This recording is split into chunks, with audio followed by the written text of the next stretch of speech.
In the spring of 1915, Professor Tomasz Garrigue Masaryk left neutral Geneva for Paris with a single determination: to transform the fading hope of the Czech nation into an actual state.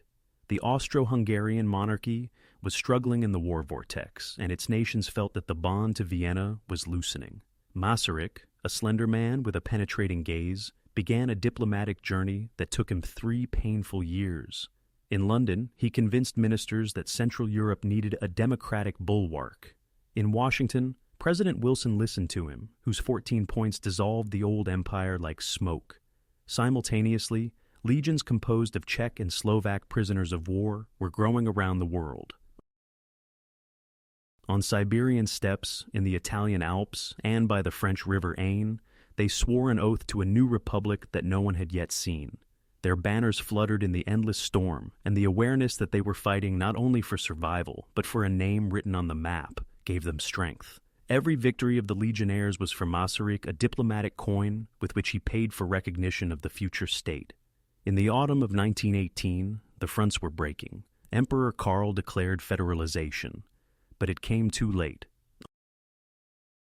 On October 28th, representatives of the National Committee gathered in the Municipal House in Prague and declared in one breath, "The independent Czechoslovak state enters into life." Tricolors colored the streets. People on Wenceslas Square sang, "Where is my home?" And no one paid attention to the sleepy gendarmes who no longer had anyone to guard. When Masaryk arrived by train at Wilson Station on December 21st, he was welcomed by a crowd so mighty that, according to chronicles, even the stone statues thundered. The old professor put on his hat against the cold, kissed the ground, and quietly said, "Now the work begins." And indeed, establishing the Republic was only the first step, but it gave millions of people a voice that never fell silent again. In 1920, the Republic adopted its own constitution. Masaryk, the president-philosopher, proclaimed not to fear and not to steal. Despite border frictions, the state began to grow. Botch's factories, legionnaire pride, and poetist arts filled the new map of Europe, and hockey victories gave people self-confidence.